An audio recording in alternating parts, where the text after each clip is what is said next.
patnubay at gabay ng magulang ay kailangan sa mga batang manonood.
Welcome to Survivor Philippines Celebrity Double Showdown!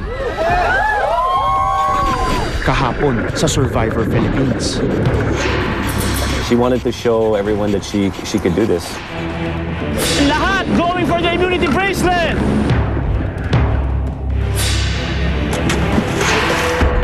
Mas importante ngayon, masecure muna natin yung immunity. John and Arnold nakuha ng isang immunity bracelet! Chucky and Isabel making their way to the mat! Sa immunity bracelets na yan, nakalagay ang simbolo at kulay ng mga tribes na maglalaban-laban sa season na ito. Para kay John and Arnold, ang tribo nyo ay Bulan, ang diyosa ng buwan. Chucky and Isabel, kayo ang tribong Tala, diyosa ng mga bituin. Pagpunta nyo sa camp, you guys have to build shelter and fire and food. For now, get some rest. Congratulations, everyone.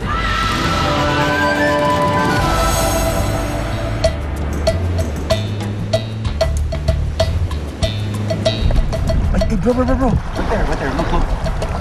Wait. Let me see that. Anin.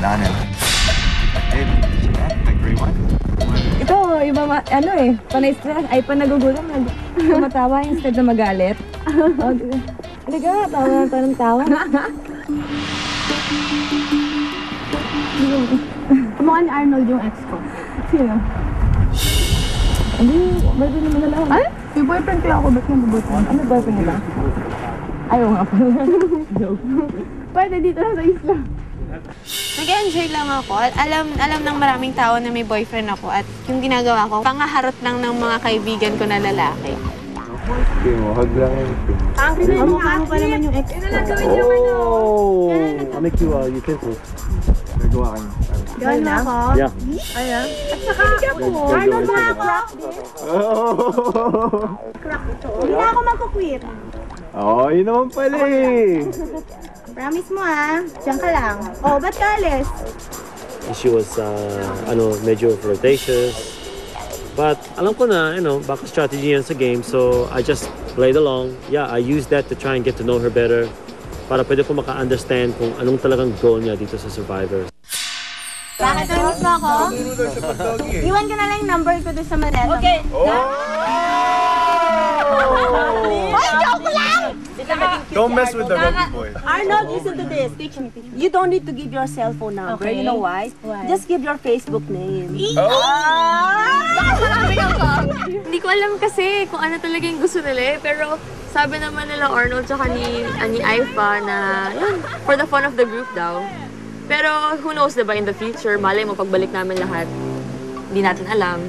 Pero ang alam ko, we're all just having fun together. Kasi napansin ni Arnold! Si Arnold sobrang lagi niyang tinatawag or nahanap si Aipa, lagi nakatingin. So, yun, tinutukso namin. Are you mad, baby? Oh! Babe! Wow, day one pa lang, ganito na. I love it. Ayaw, hindi pa nag-close na. Naman si Aipa, laging niloloko din naman si Arnold. Yung parang nagkakaroon na yung biruan, yung parang totoo, pero hindi. Kasi si Aipa kasi may boyfriend.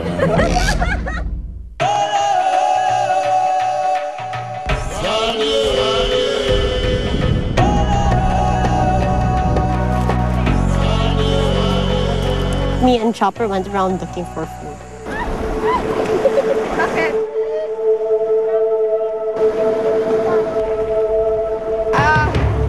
Careful. Are you good? Stay here. Nakabay. It was low tide day.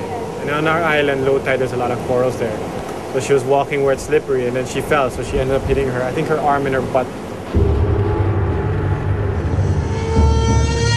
I was trying to look for shells, and then it was rocky kasi, and then may mga green lumot, and it was very slippery, so wala, na-slide din ako. So wala lang, it's just a scratch. It's not that big. Sampalo? Yeah, but we're not sure what it is.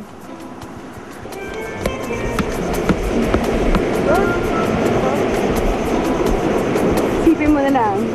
Brownies yan. Shrooms.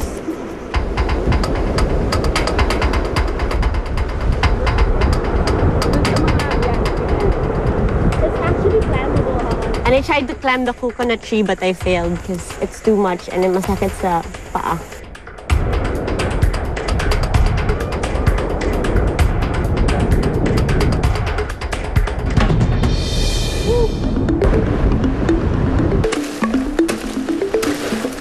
I think Philo was taking charge in terms of yung pagde-delegate na mga gagawin.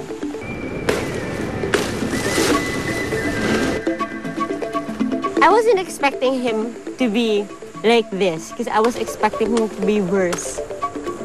He gets mad easily, he gets annoyed easily, parang iirita siya easily, but like how he is here is actually very surprising. Where your left foot is. Just be safe there. Shelter, okay lang yan. Ang very vocal ka sa paggawa ng shelter, si Angelica. Yung iba, nag-contribute din, nagbibigay ng mga kaalaman nila. Pero mas nangingibabaw yung pagiging vocal ni Angelica. So you want to lift this one piece? Yes, here. Then you have to tie already. 4. Mga bamboo stick. Kaya, tas gano'n na lang. Okay. So let's try that. Let's lift it up. So una kalat-kalat eh. Parang hindi ko baka walang magawa. Nagkakapaan pa lahat. Hindi mo alam kung magbibigay ka ng directions or suggestions kasi baka sabihin, bossy ka or ganon. Ano lang siya, very vocal lang siya sa mga thoughts niya. Kailangan pag may nakita siya, may sasabihin siya about it. Go, sige, go. Yung iba, nakikita ko sa mga mukha nila na parang, ano ba ito? Ba't utos ng utos? Down here, up there. Upot nilang ito. Road, matibay yan. Super. We need to secure it some way here, ah. Taas, ah.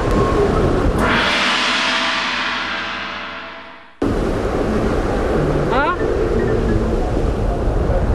Like right there, like far. Oh my God! They're speaking English, and I'm in a nosebleed and everything. Yun ang naramdaman ko. Were you able to get? Parang mahirap matansya. Are we supposed to be given unlimited water? Ellen, impression ko sa kanya para siyang bata. Nakakuha ka? Parang bata lang na nagrereklamo na, yan, kinuha mo yung candy ko. Parang ganun yung dating nung pananalita. My tribe mates are surprised that I can do like, I can weave, I can like tie knots, because like, if you look at me, you won't expect. Growing up, I grew up with boys. I'm the only girl. So parang I'm kind of used to a lot of the dirty work. Nick. I'm sure they knew not to underestimate her, to judge her the fact that she's small. I think if anything, they learned right away that she can hold her own. Hindi na ako makapag-isip. I'm hungry.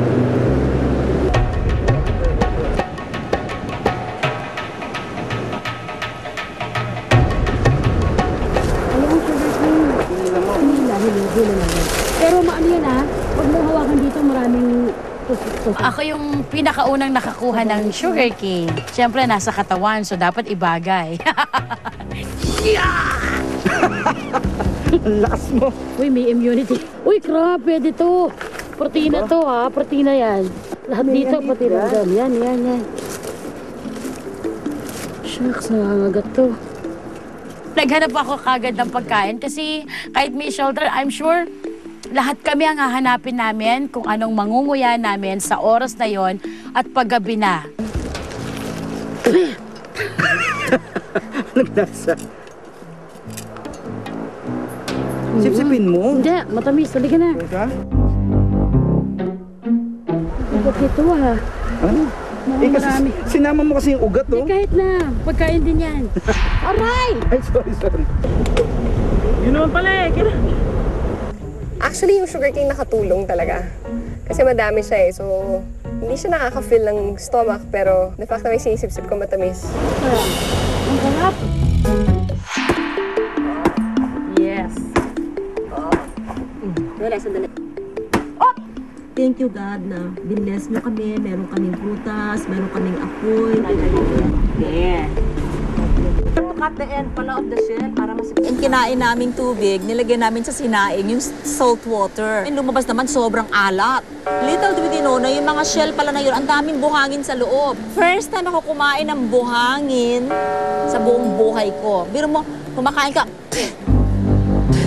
So how do you eat that seashell? Someone show me how. Leave some for Yeah. You know, dapat na-cut natin yung tail niya Pretty good. para masipsip natin. It's not bad, dude. Para siyang suma ng mga alat.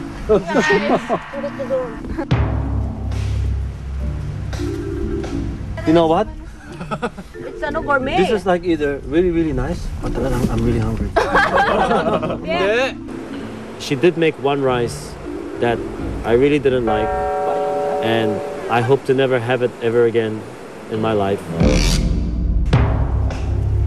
Where's Geneva? Eat lang. Saan si Jen? Busy. Parang it's a pity for Geneva to be here and naging part ka nga ng tribe but you're not really part of the tribe.